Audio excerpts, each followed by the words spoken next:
मेरियां गल्लां याद करेंगी, जिंदड़ी नूं बर्बाद करेंगी। रो रो के फरियाद करेंगी, फिर मैं तेनू याद आवांगा, फिर मैं तेनू याद आवांगा। मेरियां गल्लां याद करेंगी, फिर भी मैं तेनू याद आवांगा। इस प्रोग्राम के नए एपिसोड के साथ मैं हाज़िर हूँ, आपका होस्ट सादत अली खां। सामीन, आज हमारे साथ मौजूद हैं एक ऐसा नाम जिन्होंने किसी फैमिली का मेंबर ना होने के बावजूद एक ऐसी फील्ड में अपने लिए नाम पैदा किया जो म्यूज़िक की सिन्फ में बड़ी मुश्किल समझी जाती है। क्लासिकल म्यूज़िक इंडो पाक का सबसे पुराना और सबसे मुश्किल तरीन सिन्फ है। हिंदुस्तान और पाकिस्तान में बहुत घराने इसमें काम कर रहे हैं और करते जा रहे हैं। पाकिस्तान के बहुत सारे घराने हैं, अगर मैं नाम गिनाना शुरू करूं तो वो एक बहुत बड़ी लिस्ट है। इस शख्सियत की ख़ास बात जो मैं आपको बताना चाहता हूँ, सरकारी नौकरी करते हैं मगर गाने से प्यार है। मुश्किल तरीन सिन्फ को इन्होंने अडॉप्ट किया, पसंद किया और उस कोशिश में कितने कामयाब हुए हैं और जब हम इनको सुनेंगे तो आपको अंदाज़ा हो जाएगा। क्लासिकल सीखना आजकल तो घराने के बच्चों को मुश्किल है, मगर इस आर्टिस्ट ने पहले सुना, समझा और फिर जाना कि ये मैं सीखना चाहता हूँ। क्योंकि क्लासिकल ऐसे ही है, सबसे पहले उसको सुना जाता है, फिर उसको समझा जाता है, फिर जाना जाता है कि ये है क्या। और लोग समझते हैं कि सारे गमा पा दानी सा कहने से कि यही सरगम है और यही क्लासिकल है। ऐसा नहीं है। राग और रागनियों की मुख्तलिफ शक्लें होती हैं। कुछ सुबह के राग होते हैं, कुछ शाम के राग होती हैं, दोपहर के राग होते हैं। बुज़ुर्गों की एक रवायत है, मैंने भी सुनता आ रहा हूँ। अब तो वो ये जब से स्केल आ गया है कि उसने सारा कुछ बदल दिया। पहले ये कहा जाता था कि जो सुबह के राग है वो शाम को नहीं गाए जा सकते और जो शाम के राग है वो सुबह को नहीं गाए जा सकते। इन ठाठों के दरमियान इस शख्सियत ने अपने लिए एक नाम पैदा किया, बनाया, कोशिश की, किन किन उस्तादों से सीखा और कहाँ कहाँ इन्होंने इसकी खाक छानी। हम इनसे पूछेंगे। मेरे साथ मौजूद हैं नदीम रियाज़ मलिक साहब। जी मलिक साहब, कैसे हैं आप? अल्लाह का फजल, आप सुनाए सर? ठीक ठाक। अल्लाह का फजल। सवाल कहाँ से शुरू करूँ, क्योंकि बहुत मुश्किल सिन्फ को आपने अपने लिए चुना। बात यह है कि कुछ चीज़ें बंदे के बस में होती हैं, कोई बस में नहीं होती। हम वैसे तो लाइट म्यूज़िक सुनने वाले थे और ये कभी सोचा भी नहीं था कि हम इसमें करने भी लग पड़ेंगे। बस हमारे किसी इत्तफाकन किसी क्लासिकल की महफ़िल में गया है, वहाँ सुना है तो अच्छा लगा है। एक महफ़िल में गया, दो महफ़िल में गया, बड़े लोग थे। उस्ताद सलामत अली खां साहब याद थे तब, फ़तेह अली खां साहब पटियाले वाले याद थे, फ़तेह अली खां साहब गोवाले भी आ रहे। सब लोगों को सुनते रहे हैं तो समझ नहीं आती थी ये क्या करते हैं। तो कोशिश हमने बाद में पता चला कि ये ऐसे नहीं आएगी, ये सीखना पड़ेगा। तो असल में तो हम समझने के लिए सीखना शुरू किया था, ये अंदाज़ा ही नहीं था कि फिर इसमें खुद ही फंस जाएंगे। मलिक साहब, आपने इसी को क्यों अपनाया? मैंने पहले कहा कि इसमें बस नहीं है, बस वो अच्छा लगा है तो फिर ऐसा अच्छा लगा है तो फिर कोई और अच्छा नहीं लगा। तो फिर भी इसे सुना भी सही है, सुनते भी सही है, करते भी सही हैं। देख रहे हो आज भी पाकिस्तान में गज़ल गीत का माहौल है। अब तो पॉप आ गया, डिस्को हो गया, अब तो आजकल तो सूफियाना कलाम बहुत चल रहे हैं। मेहंदी हसन साहब, फरीदा खानम, मैडम नूरजान, ग़ुलाम अली, परवेज़ मेहंदी, और आजकल नुसरत फ़तेह अली ख़ान साहब को, राहत फ़तेह अली ख़ान को, रफ़ाकत अली ख़ान, शफ़क़त अली ख़ान, मुख्तलिफ़ नाम हैं जो इस वक्त चल रहे हैं। तो इनके दरमियान आपने इसी को क्यों अपनाया? वो असल में जो ये जितनी भी सिनफ़ें हैं, काफ़ी है, ठुमरी है, गज़ल है, गीत है, क्लासिकल है, इसमें जो सबसे इम्पोर्टेंट चीज़ है ना वो इनकी असर पजीरी है। तो बेसिकली अब अंदाज़ा तो नहीं था कि मेरे अंदर कहीं आर्टिस्ट मौजूद था, तो सेंसिटिविटी भी उस तरह की थी। तो जितनी असर पजीरी क्लासिकल म्यूज़िक में महसूस हुई है, इतनी कहीं और नहीं है। जो गज़ल है या जो गीत है उसमें हम लफ्ज़ को बयान करते हैं, लफ्ज़ की फील्ड डेवलप करते हैं, ये एक और है। इसे इंग्लिश में जो वेस्ट वाले जो है ना वो एक तरह का प्योर म्यूज़िक कहते हैं कि जिसमें लफ्ज़ की इतनी इम्पोर्टेंस नहीं है। ये सिर्फ सुरों के कॉम्बिनेशन के और पूरे लगाव से ये क्रिएट की जाती है। दुनिया के मुश्किल तरीन कामों में से ये काम है कि सुर को आपने कान की आँख से देखना है, और ये मुश्किल काम है। और एक ही सुर है जो मुख्तलिफ रागों में मुख्तलिफ तरह से लग रहा है, ये इतना सीधा काम नहीं है। सुर तो 12 ही हैं, 7 सुर कहते हैं। अब हर राग में हर सुर मुख्तलिफ तरह से लग रहा है, ये इतना सीधा नहीं है। और उसके लिए असर पंजीरी भी ये आस्ता आस्ता जो सीखते गया तू हम इसमें फंसते गया, इसकी मोहब्बत में कि हाँ भाई अब इससे छुटकारा ही नहीं है। सुबह भी यही है, शायद दोपहर को भी यही है। बस कितनी मुश्किलात फेस हुई आपको? देखिए, कोई काम भी करना हो, कोई भी, तो जब वो बिगिनर होता है, बिगिनर को तो मुश्किल होती है। अल्फ़ाबेट नहीं आते, ये नहीं आते, आस्ता आस्ता आस्ता आस्ता। लेकिन इसने ऐसा हमें फंसाया है कि जूं जूं बीज खुदाया जज्बा दिल की, मगर तासीर ऐसी उल्टी है कि कितना खींचता हूँ उतना खींचता जाएगा मुझसे। ये अब हम ऊपर ही ले गया, अंदर ही ले गया। शुरू के हालात बताइएगा कि जब आपने किसी उस्ताद की तरफ गए तो उनका क्या आपके साथ रवैया था, क्योंकि ये मुश्किल काम है। बताने लगा, बात ऐसी है कि कहा यही जाता है कि ये जो लोग बताते नहीं हैं, यही कहा जाता है। मेरी खुशकिस्मती है कि मैं 4 उस्तादों का शागिर्द हूँ, मुझे सभी ने प्यार किया है, सभी ने बताने की कोशिश की। मुश्किल ये है कि जब एक बंदा बिगिनर है उसे सीखने में मुश्किल तो समझने को, ये है क्या, ये क्या करना है, ये वक्त तो लगता है।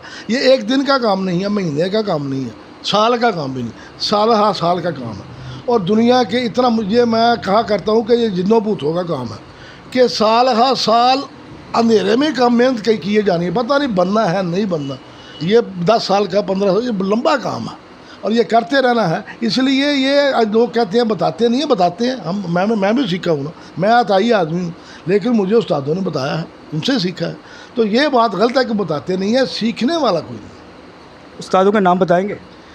मेरे पहले उस्ताद थे उस्ताद इकबाल हैदर खान साहब, वो ग़ुलाम हैदर खान साहब के भाई थे, उनसे सीखा। उनके बाद मेरी पोस्टिंग हो गई बहावलपुर, वहाँ तोकल खान साहब के बेटे मुनीर हसन तोकल साहब थे, उनसे सीखा। ये एक बड़ी ऐसा पेचीदा काम है कि ये जल्दी की समझ में नहीं आता, लेकिन वो ऐसे प्यार करने वाले थे, इतनी मोहब्बत से उन्होंने हमें समझाया है कि वो कुछ चीज़ें समझ आ गई। सारी चीज़ें तो नहीं आई, और वक्त के साथ साथ आती। वो फिर फौत होगा जल्दी। उसके बाद फिर मैं कमरुज़्ज़मान साहब, बदरुज़्ज़मान, उनका शागिर्द हो गया। फिर उन्होंने भी बड़ी मोहब्बत से सिखाया। ये असल में ये जो कहते हैं ना कि उस्ताद एक होना चाहिए, ये मेरी समझ में नहीं आता। एक उस्ताद के बाद एक तरीका है, अगर उसी की नकल करेंगे असल तो मौजूद है, मैंने क्या करना है।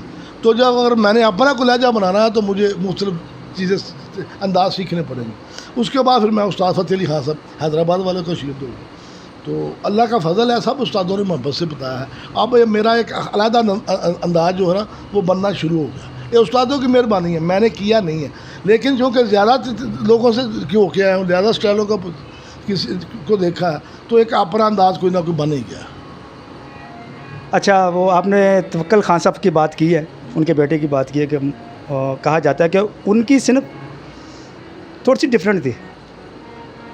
ऐसे है कि तवक्कल खान साहब के बारे में 2 बातें मशहूर हैं, 3 हैं।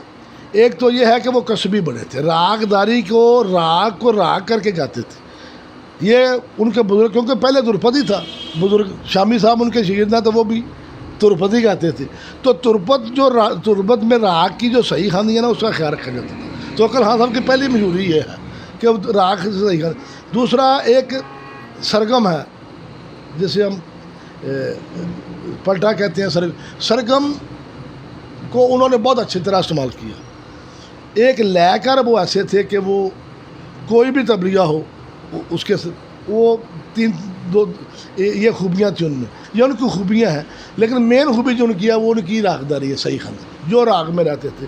लोगों के साथ जितनी बातें उनकी होंगी वो राग पे ही होंगी कि भाई यहाँ से तुम गलत हो, यहाँ से सही। ये उनका खासा था। अच्छा, मुझे ये थोड़ा काफ़ी बहुत अच्छी गाते थे। हाँ, काफ़ी का जो अंग अब मुरवज है वह तोकल खान साहब का, सलामत खान साहब भी। नहीं देखे ना, मैं यही बात करने लगा था। जब उस्ताद सलामत अली खान, उस्ताद निज़ार अली खान मुल्तान शिफ्ट हुए तो उन्होंने काफ़ी का एक नया अंदाज़ दिया था, ख्याल गायकी का भी एक उन्होंने एक नया स्टाइल अपनाया था। तवक्कुल खान साहब नो डाउट के उनका जो काफ़ी का रंग था, या उस्ताद बरकत अली खान जैसे गाते थे, या उस्ताद अमान अली खान और उस्ताद फ़तेह अली खान का एक स्टाइल था, सबका अपना अपना डिफरेंट स्टाइल था। उस्ताद बड़े गुलामी खान का भी अपना एक अंदाज़ था, उनका भी गायकी का। अच्छा, इन उस्तादों के दरमियान रहकर कोई तो उस्ताद आपके दिल को छुआ होगा। ईमानदारी की बात यह है कि ये जो बड़े उस्ताद हैं ना, वो क्या हमारे उस्ताद कहते हैं, ये गठदी का पैरा जरा पहले जो जाओ ना वो जाओ हम नहीं होने। ये अब जिस तरह के सलामत खान साहब थे, या फ़तेह अली खान साहब थे, या उमैद अली खान साहब थे, इस तरह के लोग अब नहीं हैं। क्यों नहीं है कि अब वो वक्त नहीं है, ये नीचे आता जा रहा है। तो वो हम सबको पसंद करते हैं। अमीर खान साहब है, सबको पसंद करते हैं। हमारे यहाँ हम तो जब होश संभालिया, जब सुनना शुरू किया तो सलामत खान साहब याद थे, हम उन्हें सुनते थे, वो हमें बड़े पसंद थे। बड़े खान साहब को, फ़तेह अली खान साहब को सुना, वो बड़े पसंद थे, उनका अपना अंदाज़ है। फ़तेह अली खान साहब मेरे उस्ताद जी, उनको बाद में सुना, वो एक अलग अंदाज़ है, वो भी पसंद है। व्यूअर्स, मैं हूं आपका होस्ट साहिद अली खान और मेरे साथ मौजूद हैं नदीम रियाज मलिक साहब, जो क्लासिकल के उभरते हुए आर्टिस्ट हैं। अब हम उनसे कुछ सुनते हैं। इन्होंने उस्तादों की बातें की, 4 उस्तादों से सीखे हैं। अगर देखा जाए तो 4 का लबो लहजा मुख्तलिफ है, मगर उनके एक शागिर्द हैं और मैं उम्मीद करता हूं कि इन्होंने एक अपना अंदाज़ बनाया होगा और नज़र भी आना चाहिए। मलिक साहब, मैं आपसे ये सवाल पूछना चाहता हूँ कि जो घरानों के बच्चे जब वो गा रहे होते थे और आप उनको सुनते थे, या वो आप उनके सामने परफॉर्म करते थे, तो उनका रवैया आपके साथ क्या था? ये सही बताइए। ये मिक्स है। पहली दफ़ा जब शफ़क़त सलामत साहब ने मुझे सुना ना, यहाँ एक सलामत खान साहब की याद में एक प्रोग्राम होता था, नज़ीर फ़ीरी साहब कराते थे, वहाँ सुना तो शफ़क़त साहब ने मुझे हौसला अफजाई दी। उन्होंने कहा, यार लोग कहते हैं क्लासिकल सुनते नहीं, यहाँ तो गोइये पैदा हो रहे हैं। तो मुझे हौसला अफजाई दी उन्होंने। तो ये उसके अलावा एक दफ़ा अलमरा हाल में भी मेरी परफॉर्मेंस हुई, तो उसके बाद भी स्टेज पे चढ़ के उन्होंने अब स्टेज पे आके मुझे दाद दी कि यार ये बड़ी बात है कि ताइयों से लोग भी जो है ना अब करने लगे हैं। हौसला उसमें देखे ना, हर बाज़ लोगों का, इसे लोगों का, ये लोगों का पेशा है। लोग समझते हैं कि ये रोज़ी रोटी ये है, हमारा तो नहीं, हम तो नहीं समझते। हम समझते हैं ये काम है, जिस तरह शायरी काम है, नावल लिखना काम है, अफसाना लिखना, इस तरह ये काम है, हम तो इसे ऐसे समझते हैं। तो जिन लोगों का है उनके साथ कोई मसले तो हैं ज़्यादा, वो ज़ाहिर वो यही चाहेंगे कि वो नुमाया रहे, ठीक है, हमें इससे मसला नहीं है। हमें तो ये है कि हमें भी साथ सुनते रहे, तो सब गाते रहे, ठीक है, हमें कोई मसला नहीं है। आज हमें क्या सुनाएंगे आप?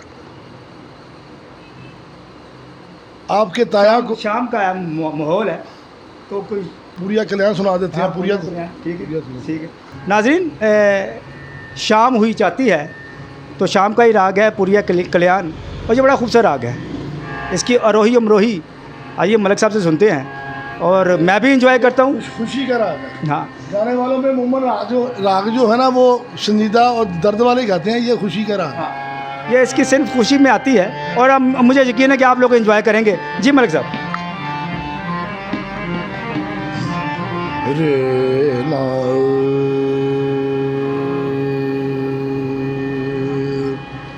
रे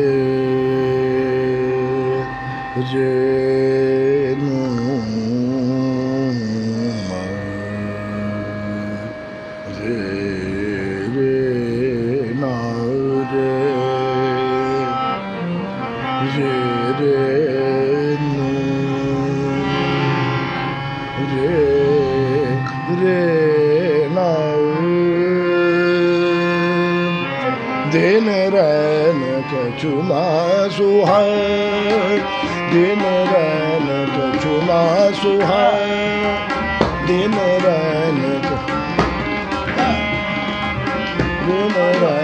कछुना सुहाए, उनके देखे बिन दिन रैन कछुना सुहाए, वाह जी वाह, क्या बात है। दिन रैन कछुना दिन रैन कछुना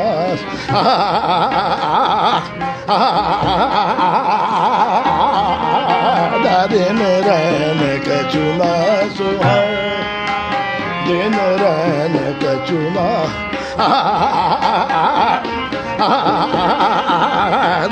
दा कछुना सुहा, कछुना सुहा, कछुना सुहा, बहुत है।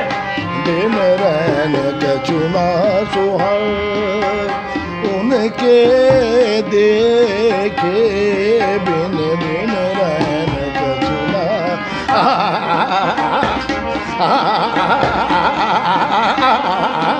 दा कछुना सुहा, कछुना सुहा, कछुना सुहा, दिन रैन कछुना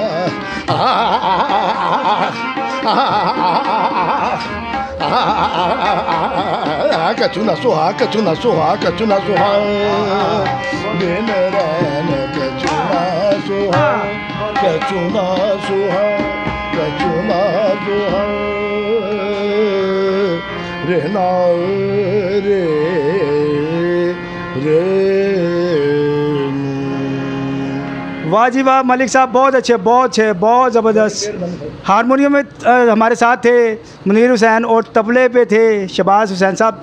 बहुत मज़ा आया और नाज़रीन आपको भी मज़ा आया होगा। हमारा मकसद यही है कि नए से नया टैलेंट जो किसी भी फील्ड में हो उसको आपके सामने पेश किया जाए। आज मेरे साथ थे नदीम रियाज़ मलिक साहब। इनका किसी फैमिली से ताल्लुक़ नहीं, मगर बहुत अच्छा क्लासिकल गाया। मैंने तो बड़ा एंजॉय किया। मुझे यकीन है कि आप लोग भी एंजॉय करेंगे। हमें किसी फील्ड में भी जो बंदा मेहनत कर रहा हो, जो उसकी ना हो मगर वो उसमें मेहनत करता हो, आगे बढ़ने की कोशिश करता है, हमें उसकी हौसला अफजाई करनी चाहिए। और मुझे यकीन है जितनी फैमिली वाले भी गाते हैं वो नदीम साहब को सुनते हैं और बड़ा एंजॉय भी करते हैं। मुख्तलिफ हमारे यहाँ प्रोग्राम होते हैं। मलिक साहब, यहाँ पे जो ऑल पाकिस्तान म्यूज़िक कॉन्फ्रेंस होती है उसमें भी आप काफ़ी परफॉर्म किया हुआ आपने। अच्छा, वो उसका मिजाज और ये एकेडमी का मिजाज कैसा है? देखे ना, ये तो एक जिसे हम कहते हैं कशीद किया हो गाना। मिठाई कहते हैं बनती नहीं देखते, बनी हुई देखते हैं। तो एकेडमियों में जो गाना होता है वो बन रहा होता है। तो कॉन्फ्रेंस में तो चुन के लेके आते हैं, जो परफॉर्मेबल हो जाते हैं उसे मौका दिया जाता है। तो कॉन्फ्रेंस से होनी चाहिए म्यूज़िक कॉन्फ्रेंस। इसके अलावा तहज़ीब फाउंडेशन है, कराची वाले हैं, लोग कर रहे हैं इस तरह के प्रोग्राम जो है ना। हमारे एक दोस्त हैं हनीफ साहब, वो भी कॉन्फ्रेंस करा रहे हैं हर साल। तो बरसियाँ भी होती हैं, तो वो चुन के लोगों को लेके आते हैं ताकि एक काम और बढ़े। एकेडमियों से ही बनता है सारा कुछ। ये नहीं है कि एकेडमियों से नहीं बनता, एकेडमियों से ही बनता है। लेकिन जब बंदा परफॉर्मेबल हो जाता है, लोगों के सामने आने के काबिल हो जाता था, फिर वो स्टेज पे भी आ जाता है। लेकिन ये ऐसा ही है। अच्छा, वो उस्तादों की बात हो रही है। बड़े गुलाम अली खान साहब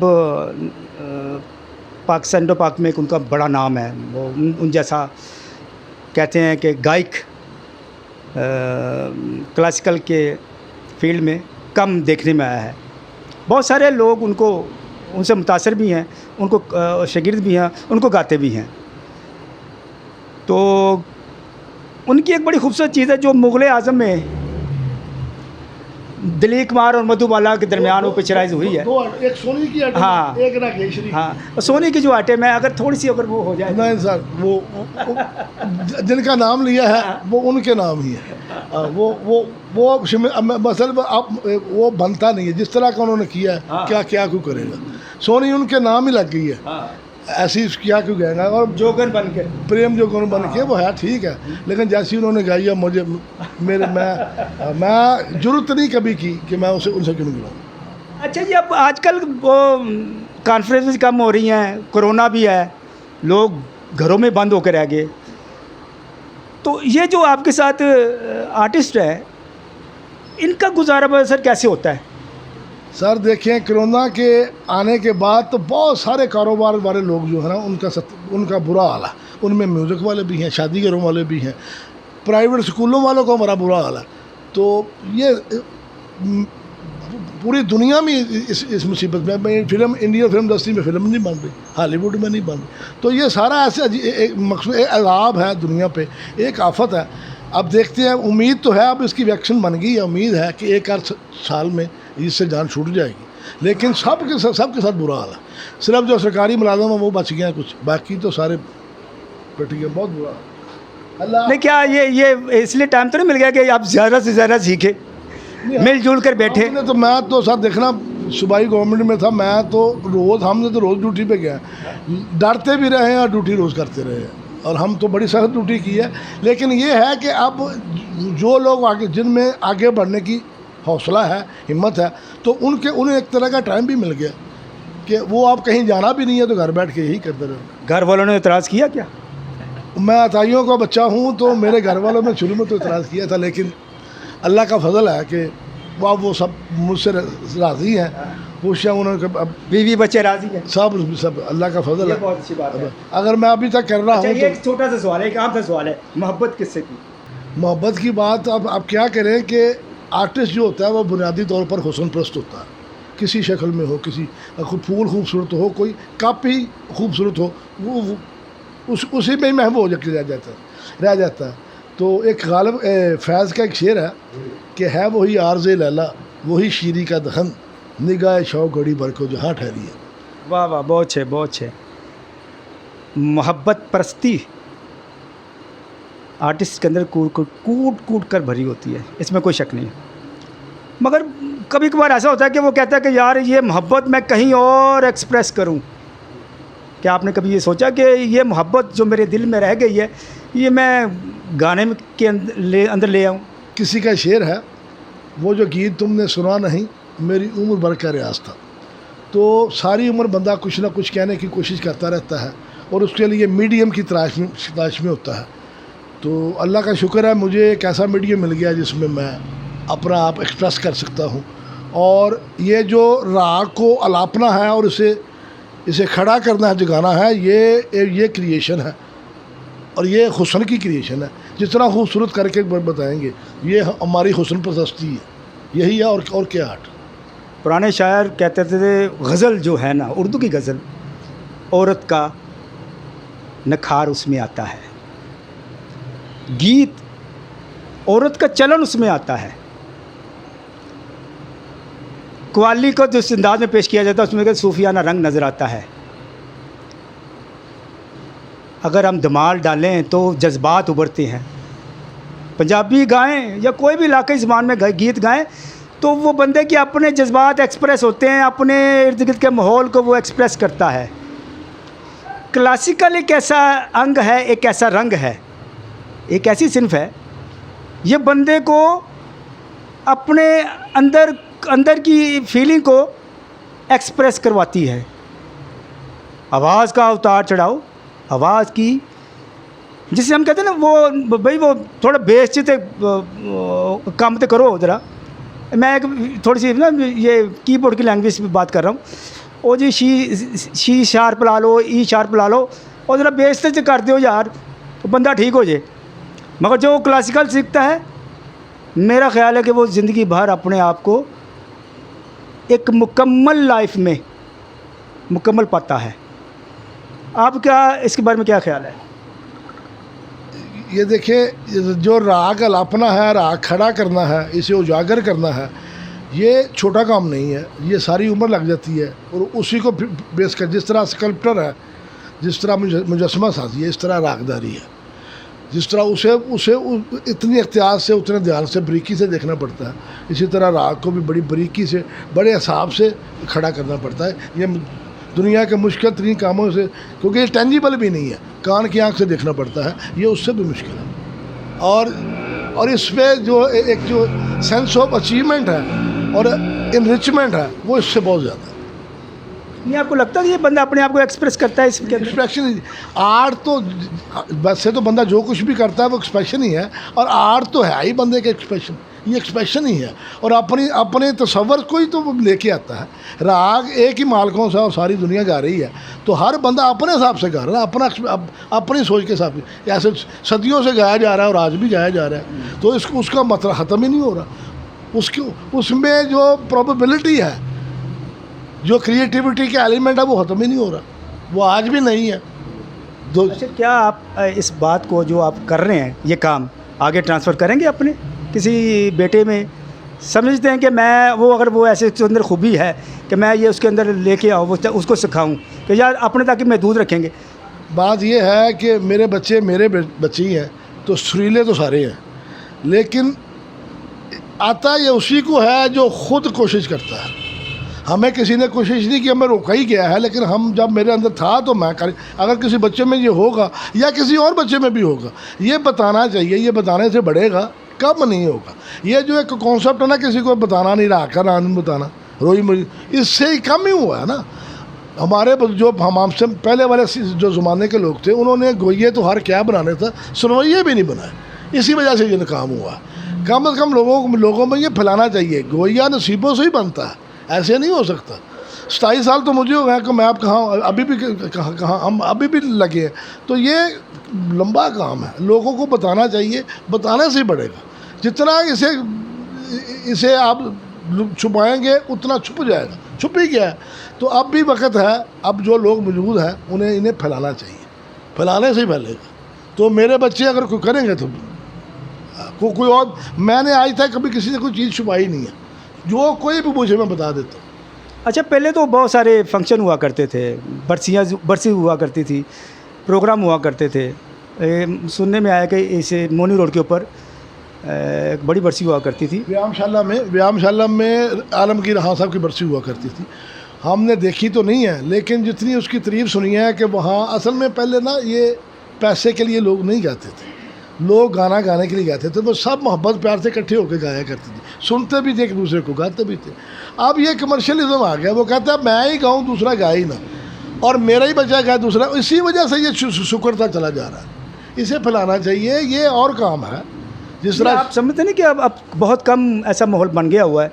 वो तो सिर्फ क्लासिकल के बारे में नहीं, तो गज़ल गीत की महफिल कोई नहीं होती, वो कहीं में मुझे नज़र नहीं आ रही। वो गज़ल देखें, पिछले 25-30 सालों से कोई गज़ल बताएं कोई कंपोजिशन बनी हो, नहीं बन रही, बननी भी नहीं है। इसलिए नहीं बननी कि उसकी बेस जो पिछले कंपोजर थे ना, उनकी बेस क्लासिकल थी। जब आप क्लासिकल से दूर हो जाएंगे, कुछ भी नहीं बनेगा, इंडिया में भी नहीं बना, यहाँ भी नहीं बनेगा। जब तक क्लासिकल, वो मेलोडी कहाँ से लेके आएंगे, वो असर पजीरी कहाँ से लाएंगे, वो नहीं है। जब तक ये सीखेंगे नहीं, वो नहीं आएगा। अब जो नए कंपोजर है वो ऐसे कीबोर्ड पे बैठ के कंपोजिशन बना देते हैं, अगर कोई अच्छी भी बने तो हफ्ता नहीं चलती हो। ये जब तक क्लासिकल नहीं सीखेंगे नहीं आएगा। क्या आप समझते नहीं हैं कि हमारी हुकूमत को भी इस मामले में कुछ करना चाहिए? ख़ास तौर आर्टिस्टों के बारे में, क्लासिकल का आर्टिस्ट हो जाए या इंस्ट्रूमेंट बजाने वाले कोई भी आर्टिस्ट को ले लें, उनकी ज़िंदगी गुजारना मुश्किल से मुश्किल तरीन होता जा रहा है। इसके बारे में आपका क्या ख्याल है? बात यह है कि जो विरसा होता है ना, वो उसे बचाना, किसी तरह का कोई विरसा होना, उसे प्रोटेक्ट करना, प्रिजर्व करना, ये स्टेट का काम है। और ये जो सकाफती विरसा है, इसे भी उसे करना चाहिए। उन्होंने इदारे तो बनाए हुए हैं, लेकिन इदारों में जो लोग आके बैठे हैं, अब हम इदारों के नाम लेंगे तो फिर मसला जो है ना वो और तरह का हो जाता है। बात यह है कि इदारे उस तरह काम नहीं कर रहे जिस तरह के नहीं करना चाहिए। मसला आर्ट काउंसिलें हैं, वो एक साल में कितने प्रोग्राम कर रही हैं, मुशायरे ही कितने करा रही हैं, क्लासिकल का प्रोग्राम कितने, गज़ल के कितने हो रही है। आर्ट काउंसिलें हैं, ये रेडियो है, टीवी है, नहीं होते। रेडियो पे पिछले 4-5 साल से कोई प्रोग्राम नहीं हुआ, मैंने तो नहीं सुना किसी और का भी हुआ। तो जब ये टीवी पे भी ऐसे ही हाल है, तो जब ये इदारे ही नहीं करेंगे तो कैसे चलेगा? इनके बगैर नहीं चल सकता। ये इन्हें सपोर्ट करना पड़ेगा। जब तक आर्ट को कोई सपोर्ट नहीं करेगा कोई एक फैक्टर, इंडिया में जो बड़ी बड़ी ऑर्गेनाइजेशन है ना, वो स्पॉन्सर करती हैं। यही बात कर रहे हैं, यहाँ प्राइवेट ऑर्गेनाइजेशन क्या ये इसकी सरपंच से नहीं कर सकती? कर सकती हैं, लेकिन हमारे लोग जो है ना वो उन तक पहुँचते नहीं, एक्सेस ही नहीं है उन तक। कोई नए आने वालों को कोई पैगाम देना चाहे? मेरा पैगाम तो नई नस्ल के लिए कि यही है कि इसे शौक़ से करें और सीरियसली करें, इसे ईजी ना लें। दुनिया का कोई काम जो है ना वो ऐसे नहीं होता, काम ही होता है। और इसे प्रोफेशनल के तौर पे ना लें। जिस तरह शायरी है वो एज ए प्रोफेशन, जो शायर बनते हैं वो एज ए प्रोफेशन नहीं बनते। जहाँ नावल नगार को बनता है, ड्रामा नगार बनता है, वो एज ए प्रोफेशन नहीं बनते। या कोई पहलवान बनता है, वो पैसे के लिए नहीं बनते, वो सिर्फ पहलवानी के लिए बनते हैं या नावल नगारी के लिए बनते। इसी तरह इसे भी एक काम समझ के करना चाहिए। प्रोफेशन के लिए आपको और काम साथ रखें, लेकिन ये अगर आप में समझते हैं, आप में टैलेंट है और आप कर सकते हैं, तो प्रोफेशन की और रखिए और साथ इसे करता है। अगर इसी को प्रोफेशन करके करेंगे तो आपके लिए परेशानियां हो सकती हैं। बेहतर यही है कि आप इसको सीरियसली लें और काम समझें। और ये हफ्ते महीनों का काम नहीं है, ये साल का काम है, एक दिन का काम नहीं है। तो ये अब ज़हन में तकवा, हौसले और बुर्दबारी से लंबी रेस है और लंबा काम है, और ये ज़हन में रख के इसमें चलना चाहिए। यही है, और करते इंशाल्लाह कामयाबी होगी। हम आ गए हैं तो और लोग भी आएंगे, लेकिन हौसला चाहिए, बुलंद हौसला। निगाह बुलंद सोहन दिल नवाज जहाँ पुरसोज, यही है रखते सबर मेरे कारवां के। वाह, बहुत अच्छे। क्लासिकल एक ऐसी सिंफ है जो तमाम गायकी के ऊपर हावी है। इसके बगैर ना कव्वाली का मज़ा आता है, ना गज़ल का मज़ा आता है, ना गीत का मज़ा आता है। और इस सिंफ को जो गा रहा है, वो आगे बढ़ा रहा है, हमें उसकी हौसला अफजाई करनी चाहिए। आज हम जिस एकेडमी में बैठे हैं, उस्ताद मुनीर हुसैन साहब की एकेडमी में बैठे हैं। इन्होंने एक ज़िंदगी का बहुत बड़ा अरसा उसमें गुजार दिया। तबले पे उनके साथी हैं शहबाज हुसैन। ये तबला कोई आसान सिंफ नहीं है, ना हारमोनियम इतना आसान है। हम ये कह दो कि बाजे बजा रहे हैं यार, वो भी एमी तबला कुटी जा रहे हैं। उसमें से रिदम निकालना, मात्रें निकालना, एक ताला 12 मात्रे का है। वो गिनती में गिने ना, 1 2 3 4 5 6 7 8 9 10 11 12। हम बच्चों को सिखाते हैं 1 2 3 4, ये 11वां है। कभी इसको भी ये मैथमेटिकली के अंदाज में देखें कि ये लोग कितनी मेहनत करते हैं। ये इतनी आसानी से ये चीज़ें नहीं आती। मलिक साहब ने क्लासिकल में बहुत मेहनत की है और मैं इनका फ़ैन हूँ। ये लाजवाब शख्सियत है। बहुत कम ऐसा होता है कि फैमिली से हट कर भी कोई बंदा इसको आगे बढ़ा रहा है। मुझे बड़ी खुशी हुई इनकी बातें सुनकर, और मुझे यकीन है कि आप लोग भी इनकी बातों से ज़रूर महसूस होंगे। बड़ा अच्छा टाइम गुजरा इनके साथ, और मैं ये चाहता हूँ कि ये क्लासिकल को और आगे बढ़ाएं और इसको अंदर निखार पैदा करें। हिमाचल निखार बहुत अच्छा है, बहुत पहले सुना था, अब सुना, बहुत मज़ा आया मुझे, और बहुत अच्छा निखार में आ रहा है। दिल तो चाह रहा था कि मैं दोबारा इनसे कोई फरमाइश करूं, कोई और राग सुनूं, मगर टाइम की वो क्या कहते हैं, कमी, किल्लत सामने नज़र आ रही है। मैं अपने साथियों का, उस्ताद साहब का, मलिक साहब का और शहबाज साहब का बहुत शुक्रगुज़ार हूँ कि उन्होंने हमें मौका दिया, कुछ अपनियाँ सुनाइयाँ, कुछ साड़ियाँ सुनियाँ, सांझ डाली। क्योंकि सांझ ही डालने का होता है सिलसिला। महफ़िलें ऐसे नहीं बनती, मिल बैठेंगे दो यार, बहुत मुश्किल से होता है। और इन आर्टिस्टों को ढूंढना, इन आर्टिस्टों को आगे आपके सामने लाना बहुत ज़रूरी है, क्योंकि ये लोग बहुत काम कर रहे हैं, बड़ी मेहनत कर रहे हैं। और हम चाहते हैं कि ये पैगाम, मेरियां गल्लां आप तक भी पहुँचे, दूसरों तक भी पहुँचे, और लोग इन लोगों के बारे में जानें। अपने होस्ट, अपने दोस्त साजिद अली खान को इजाज़त दीजिएगा। कहीं नई शख्सियत के साथ, नए एपिसोड के साथ फिर हाज़िर होंगे। तब तक अल्लाह हाफिज़।